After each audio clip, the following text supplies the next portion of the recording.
welcome everybody to the first office hours of 2024. Yay! I feel like it has been so long since we've been together, but this really is one of our most fun educational sessions programs that we do throughout the year. We love to get together with y'all, once a month through our active growing seasons. To answer some questions that you all have live. So, this is certainly beneficial for master gardeners or just general gardeners across the state. Even our agents who've joined on have an opportunity to kind of get the tip on some of the timely topics of things that are going on with fruits and vegetables and ornamental landscapes and turf grasses all across the state. And we've got some great pictures to share with you all. We're glad that the photo question portal where you can upload your photos has really been working out well. So thank y'all so much for using that question portal. We want to encourage you, between now and next month when we meet, if you come across something strange in your garden or have a question, try to get a really good high quality photo of that and make sure to enter it on our question portal so we can feature it during office hours. Um, so, with no further ado, for those, if we have any new folks who may be on with us, my name is Celeste Scott, and I'm the Horticulture Extension Specialist located here in the Western region in Jackson, Tennessee. And we have, as you can see, all of our wonderful panelists that have joined us. Those are the folks whose pictures you can see on our screen right now. These are agents and specialists from across the state who many are members of our Sustainable Landscape Work Group as well as our Fruit and Vegetable Work Group. And we really come together to present this program for you all jointly. So it's a huge joint effort, and thank you so much, panelists, for being here and being willing to answer questions and help out with office hours today. So, Natalie, we're going to start it. We generally start out with fruits and veggies, and I know Natalie has some like veggie update stuff that she wants to fill us in on. So that's where we're going to start. Does that sound good? And also, panelists, remember to introduce yourself because we may have some new audience with us. Okay. All right. Well, we are excited to have everybody here, and I made a special invitation to our home garden variety trial participants, who are about 185 people throughout the state who are taking part in our home garden variety trial. And so I, told them, send us in some pictures and tell us how your plots are going and what are some of the updates that you have seen so far. So I have some of my own pictures to kind of share, as well as some that have come in from others. To show you one from one of our home garden participants. This is from East Tennessee, the Washington, Greene County area. And so one of the trials that we have this year is a zucchini that is really intended for small space. So the striped guy that you can see right here is a cultivar called Bush Baby. This is Golden Star right here, and I mean, this is gorgeous. So this comes in from Tammy in East Tennessee, and I will say that her plants are quite ahead of mine. They are gorgeous. Yes, isn't that beautiful? And so the plots that I do in Knoxville are actually a little bit behind where a lot of our home garden trialers are, because we grow in soil in our plots. So so I'll tell you that my plots are a little bit slower than that. They look like this right now.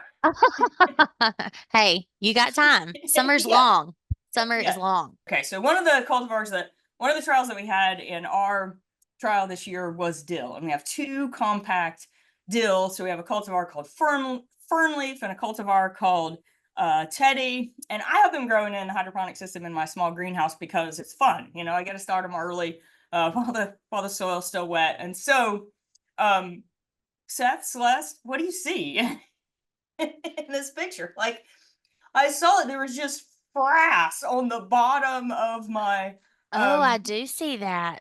yes, and I was cracking up because we talk a lot about with dill. I mean, yeah, it's a lot of fun, but sometimes it just really gets eaten up, right? Because it's a larval host. And so I actually had caterpillars feeding on my dill in the greenhouse, and they ate it to pieces. I can see one of them that it's kind of like right there to the right. Yes. Yes, I see it. Yeah. So I just thought that that you all would Swallowtails enjoy were that. having too much Yeah, fun. yeah. I mean, we're really being very egalitarian with our growing food for ourselves and growing food for others. So far, I haven't had too many pest and disease questions coming in. We've been dealing with some cucumber beetle, but overall, everything that I've been hearing from the trialers is going well. So I wanted to just give everybody an update and say thanks for participating.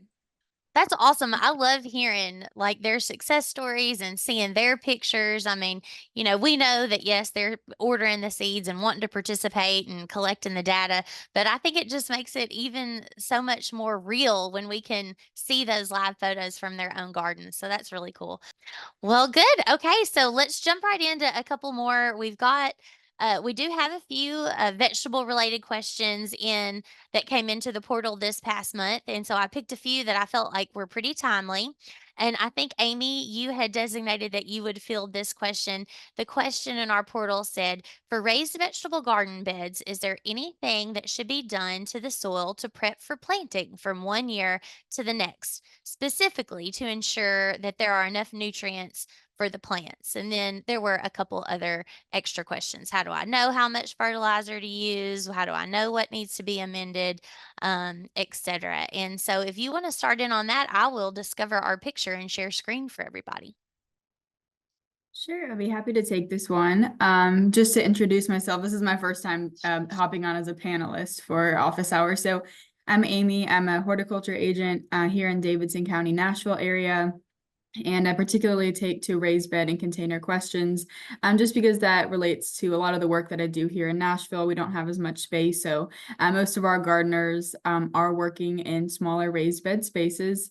And this is a really common question that I get year after year, or whether it's container or raised bed. Do I need to entirely replace the media?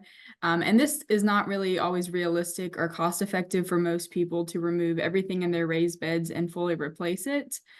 Fortunately, it's not really necessary either. So unless you're experiencing any major issues with pest or disease buildup, maybe weed buildup, that would be a use case for fully replacing. But more often than not, we're going to focus on replenishing rather than fully replacing. A lot of the same best practices will apply for a raised bed as with in-ground gardening. So keeping the soil healthy in the off season, using things like, or using cover crops, making sure you're keeping your soil or your media covered with mulches throughout the off season as well, can help support your nutrient levels and soil health overall. Things like crop rotation too. So not replanting the same the same species or the same plants year after year to help with pest and disease issues or nutrients as well. Generally, the recommendation, if you can soil or media test through the UT Soil Plant and Pest Center. So it's not the same as the soil test. It is a separate form and a separate test that costs a little bit more. So as opposed to the normal $15 fee, you can do a media test for $35. And that's going to give you the most specific recommendations based on what you're growing and what exists in your raised bed. However, if you were to opt not to do this, because understanding that $35 can also go towards actually supplementing and replenishing your beds, a general guideline would be to amend or top dress with a few inches of compost or high quality topsoil that you're getting from a reliable producer or reliable nursery. So incorporating that into your raised bed, several inches of that is usually a good guideline for year after year. And then also, if you have ever been to the UT Hort website, that's where you're going to find specific crop recommendations. So on top of your general annual amending, if you have heavy feeding crops like tomatoes, you might need to apply additional fertilizer at the start of the growing season or throughout the growing season. And you can find crop specific recommendations on our UT Hort site for different management practices. So it is also crop specific as well, but general guidelines just focus on amending annually and making sure you're keeping your soil or your media healthy during the off season as well. Awesome. Well, I'm sharing the photo that our question asker sent in, and I've got to say that their raised beds are looking pretty good, right? So there's not a lot of yellowing. I see nice dark green growth. And so, that's a sign that you're doing good on supplying nutrition and your media mix is able to retain the moisture that it needs to. So I feel like you're set up doing pretty well so far this year, looking great, home gardeners. Um, okay, let's see what's next on our list. Okay, maybe Natalie, maybe you can fill this one for us. It says, we've had so much rain in the spring that my tomatoes are looking worse than they normally do at this time of year. I've already had to pull up several tomato plants. Can you give me any insight into what is going to happen this year with blight? So I feel like that's an opportunity to talk about two things: how all the water has impacted plant growth, and then what are we looking at for disease pressures? Yeah, so on the on the rain issue, if you're in a site where you're kind of mediocre on drainage, sadly that is not something we can do very much about. If you've already had, maybe some issues with soil-borne disease, there are some of those soil-borne diseases that when water is moving a lot, they can move around the field better. And there are issues where, if the soil becomes waterlogged, you can even even actually have wilting that's related to poor oxygenation in the soil. Now, when it comes to thinking about how we can be preventative as far as disease management for the plants that are still there and doing well, I think that on years where we're going to have a lot of rain, where there's a lot of splashing, where there is a long time period where we have moist conditions and wet leaves, this might be a year where we'll think about starting some of our preventative sprays.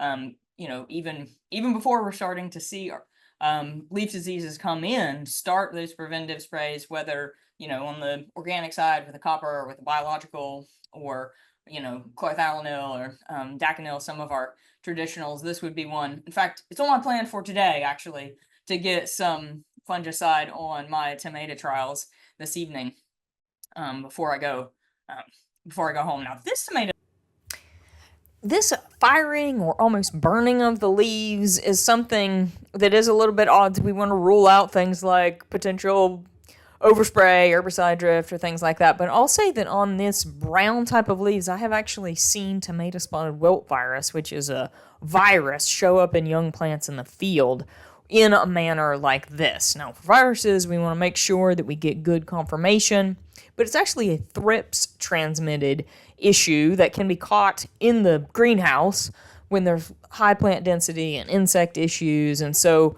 we want to get some up close pictures, consider a lab test, get confirmation for this, because if it is in fact a viral issue, then we would want to rogue this plant out and make sure that we didn't leave it in the field to potentially be a source of inoculum for other plants. Here's an interesting tomato picture, which is something that I rarely see in outdoor tomatoes. This is actually a spot on a stem that was botrytis, or gray mold, and this is a young plant that was in a poor air movement area and actually had some infection on a small tomato leaflet. And then that infection with gray mold actually went into the stem of the tomato, and this is going to be a fatal issue. Now, I've dealt with botrytis a lot in greenhouse tomatoes and very high humidity environments, but this is actually one of the first times that I've seen it really be a damaging problem in an outdoor tomato, because we have definitely had a year that lends itself to some of these high moisture types of issues that might be infrequent in other types of situations. And the one thing I would say, this year has been so wet from April through May that I'm amazed that we don't have more disease pathogens in vegetables. I've seen a lot in fruit crops. I've seen a lot in ornamentals. I'm really shocked that I haven't seen as many in vegetables. And I think maybe our message of planting a little bit later rather than trying to get those vegetables out so early has paid off. Absolutely. And I mean, just maintaining vigor of that plant is really going to help in the long term to prevent some of those diseases from building up too. So, when we're starting to hit these upper low 90-degree temperatures here, especially after such a high humidity. And these plants are all fighting off those potential diseases and infections. We got to maintain that consistent moisture for them when we're going through this 90-degree heat wave here. So We'll good probably see comments some there. leaf roll Yeah, in the next week or so, going from almost saturated soil conditions and cool temperatures. Like those stress signs will really, really dial up in the next week. Oh, that's so sad to hear. I feel like we're all sad to see that high 90-degree temperature coming our way. I think we have time to field one more one more veggie question here, and it has to do with peppers. So we're hitting all of our top marks for home vegetable gardening this time of year. One thing that I'll say, like from more of a plant physiology perspective with peppers, is that they are a little bit slower to take off in the garden than say our tomatoes are, and they really like warm root zone temperatures for root growth and for optimum nutrient uptake. And so in the past few weeks, we've had some cold nights. It's not been the 78-degree soil temperature that they would prefer. So I know that I've even seen on some of my peppers kind of a slower takeoff through the season. And because it was so wet, couldn't get into the plots. I had older, hungry plants that went into the ground. So we could also have some seasonality, just slow signs that show vigor. Yeah, and Natalie, so to answer that, Mm. again, back to that whole plant vigor and whatnot. So we're not saying, all right, you need to spray this to prevent future, damage. We are recommending rather just maintaining that plant vigor. So, irrigate as best we can, and let's work up that pepper as best we can. And we did get a response from the submitter here, and she said that this is about on all of her peppers. So they're all similar. So she's asking, should I pull them and plant new? No, I think let's focus on increasing that plant vigor and maintaining that irrigation there. Thoughts on that, Natalie, to continue that, or anyone else? Yeah, I mean, I pay attention to nutrition and make Cool. sure that because right, we can be sad about the 95-degree weather, but actually for peppers that are True. they're getting to their happy place True. here before too long. And so if we have good nutrition in the soil, moderate but not over excessive moisture, it's a point where they can just truly really ramp up their growth rate. And one thing I would say too, with all that rain, cooler soil temperatures, but also remember when we get really high organic compost type materials like that, and particularly if we're maybe just using an organic fertilizer, we may be leaching a lot of that material out, and the nutritional status of that soil may not be what you think it is. If you're just composting and thinking that compost is feeding the plants, you may not be meeting the needs of that plant. And if they're all yellow, I would think it was a product of physiological, just cold soil, and two, some nutritional stress on them. They're just not getting the nutrients that they need at this point in time.